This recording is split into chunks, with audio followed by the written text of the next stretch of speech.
The term forensics has entered the mainstream thanks primarily to the exposure that forensics has received in popular television dramas such as Law & Order and CSI. These shows provide a fictional look into the life of a forensic expert. But what they don't show you on TV is the important role that the physician assistant plays in the specialty of forensic medicine. You're listening to ReachMD XM160, the channel for medical professionals. Welcome to the Clinicians Roundtable. I'm PA Lisa D'Andrea Lenell, your host, and with me today is Michelle Mack, physician assistant and the Director of Forensic Investigation for the Office of the Chief Medical Examiner, District of Columbia. Today we are discussing the important role that physician assistants play in forensic medicine. Hi Michelle, welcome to ReachMD. Hello, thank you for having me. Michelle, you started your career as a medical legal investigator in New York City, and for over 5 years you've been the Director of Forensic Investigation for the District of Columbia. Could you tell us what the role of the physician assistant in forensic medicine was and is now that you've seen during the course of your career? The PA plays an integral role on the team. We actually are the eyes, the ears, the hands, and the nose of the pathologist at the scene. We provide the story that goes with the body that the pathologist, the medical examiner, finds on the table in the morning. Let's talk about the different job titles that a PA might have in forensics. And let's start with the difference between some of these. What's the difference between a medical examiner and a medical legal investigator 1 and 2 and a coroner? And which job would a PA have? The difference between an MLI-1 and an MLI-2, that's jurisdictional. That's something that you might find in another jurisdiction, not here in D.C. MLI-1 is a entry-level medical legal investigator. An MLI-2 would have had several years' experience, and then in some places they may have an MLI-3, which would be a very senior investigator. We don't have that here in D.C. The investigators, we use a grade system, much as the federal government does. So the MLIs are grade 14 here in the district. The difference between an ME and a coroner is an elected position. They're an officer of the court.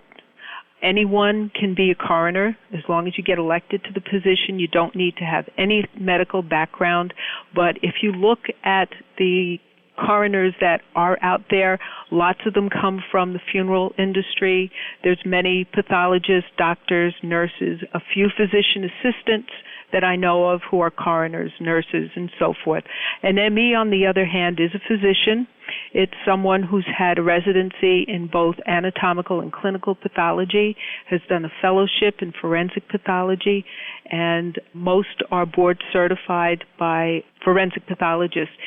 Here in the district, the medical examiner is an appointed position. In the district, the chief medical examiner is appointed by the mayor.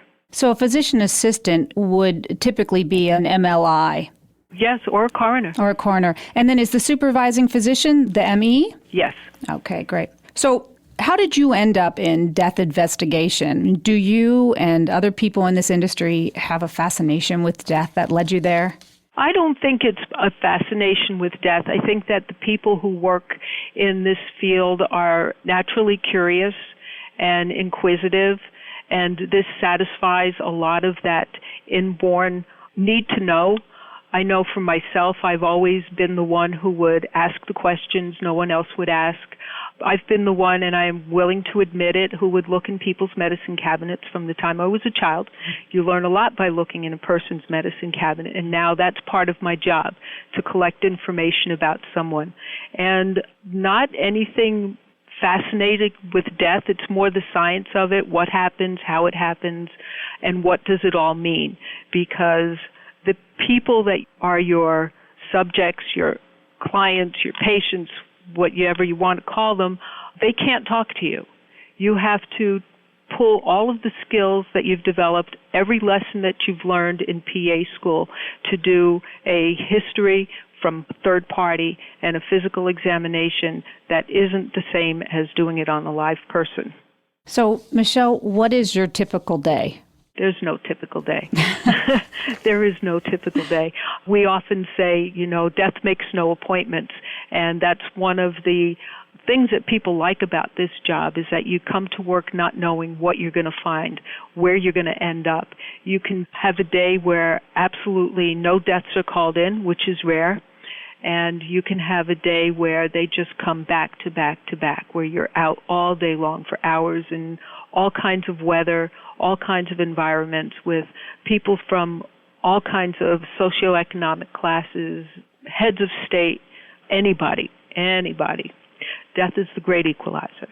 So how does your job differ today from when you were a medical legal investigator in Manhattan? When I was in New York, I was an MLI 1, and I did go to an MLI 2, but I didn't have the administrative duties that I have now, didn't have those responsibilities. Life was a little more carefree, in a matter of speaking. But essentially, the job is very much the same. You do the same things. You approach a scene and a death investigation the same way. You're looking for the same information to help you decide whether or not a case, a death, falls under the jurisdiction of the medical examiner. Well, to most people, what happens to a body after death is an unknown, and we don't think about the process of what goes into preparing a body. We just accept it.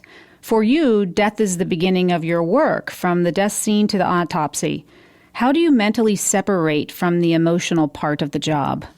That comes with experience, and it takes a very special person to work in this field. There's a lot of emotion. You're with families when they're at some of the lowest points in their life, and you need to stay professional. How do you do it? It's hard to explain how you do it. You take a step back and you do your job, and then you come back to the office, and your other investigators, your coworkers are here who know what it's like, who know what your experiences are, who know the emotions that you're going through, and they're the people that you bounce it off of, and you just go on. It's part of the circle of life. If you're just joining us, you're listening to the Clinicians Roundtable on ReachMD XM 160, the channel for medical professionals. I'm PA Lisa D'Andrea Lenell, and I'm speaking with Michelle Mack, PA and Director of Forensic Investigation for the Office of the Chief Medical Examiner, District of Columbia. We are discussing the important role that physician assistants play in forensic medicine. So, Michelle, let's talk about autopsies and some of the common questions regarding autopsies. First is, when is an autopsy mandatory?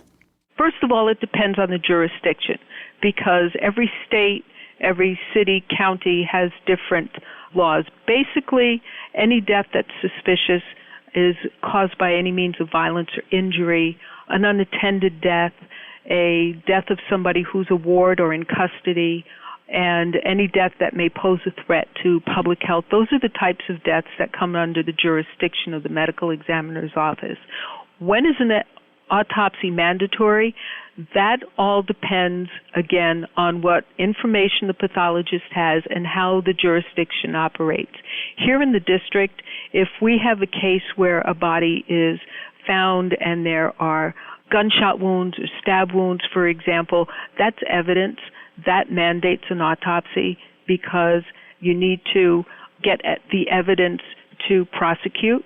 There might be retained bullets in the body, which may have to be extracted, and again, that's presented in court as evidence.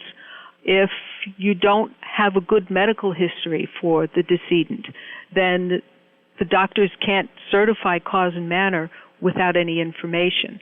So that may mandate an autopsy. Otherwise, the death certificate, cause and manner, says undetermined. And again, it depends on the jurisdiction, on the circumstances, and on what information is available to the medical examiner to determine whether or not an autopsy needs to be done. What are some of the different religious issues that become a barrier to autopsy? You know, working in Manhattan, you probably came across some Jewish traditions which forbid autopsy and have time constraints, and I think Buddhists also don't permit refrigeration. How do you properly do your job while respecting the decedent's religious rights? We have to work within the law, and we acknowledge a family's objection to an autopsy for whatever their reasons are, and we will try to do the best we can to honor those objections. However, again, the medical examiner has the last word. And here in the district, if there is a reason to do an autopsy, the medical examiner will do that, and we'll let the families know. Again, it's jurisdictional. When I worked in New York, there were many times when an autopsy was objected to, and that objection was honored. And there were times when limited autopsies were done for religious reasons. When some religions need to have burials or final disposition within a certain period of time after the death has occurred, and we do the best we can to have those bodies examined or autopsied and have them ready for a funeral home to pick up so that the families can have their services within that allotted time. We do the best we can, but we always make sure that we explain to the community why we're doing what we're doing and let them know we will do the best we can to honor their wishes, but sometimes the law will not allow us to do that. So let's talk about the puzzle that needs to be solved with every death. I'll admit that I'm a Law and Order junkie, and in every show, the medical examiner takes a 2-second look at the body and declares the time of death.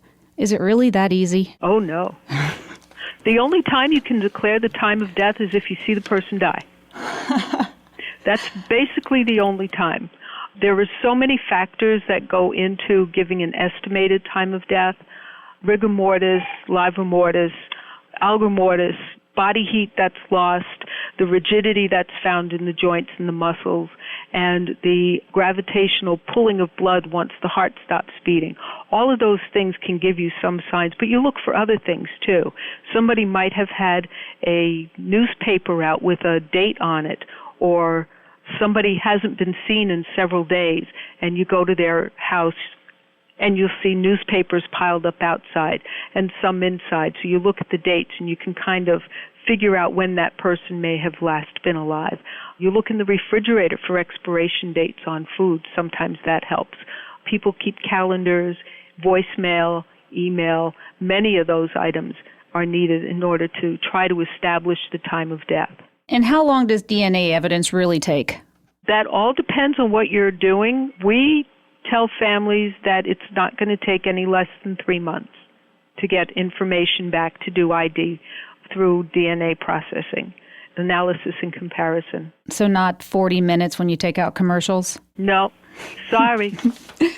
So the autopsy is just one part of the larger field of forensics. You're also the liaisons between law and medical science and often find yourselves in the courtroom. Tell us about the role of PAs in forensic medicine and how this plays into the justice system. The PA, medical legal investigator, is the person who collects the evidence, whether it be information or physical evidence. So we must maintain chain of custody and be sure that that chain of custody remains intact. Many investigators will get called to testify in court about their findings at a scene, about the photographs they may have been taken, about reports that they have made which may or may not coincide with autopsy reports or other witness accounts or what have you. The investigators here in D.C. don't often go to testify. It's mostly the pathologist who will testify on their autopsy findings, but we work closely with the police. We do parallel investigations, so we must make sure we work within the letter of the law, maintaining chain of custody and doing what we need to do to allow the medical examiner to certify cause and manner. And Michelle, what's the job outlook for PAs in the field of forensics? Well, I can say in D.C. it's quite good because we have several vacancies here. And if people are interested in getting in touch with you for those vacancies or have any other questions regarding PAs in forensics, where can they get that information? Well, the vacancy posting is on the dc.gov website, and you can navigate from the homepage through Find a D.C. Government Job and just navigate through that to look for that. I am available by my email address, which is michelle.mack@dc.gov. Thank you, Michelle, for coming on the show. Great. Thank you. I'm PA Lisa D'Andrea Lenell, and you've been listening to the Clinicians Roundtable on ReachMD XM 160, the channel for medical professionals. Please visit our website at reachmd.com, which features our entire library through on-demand podcasts. And thanks for listening.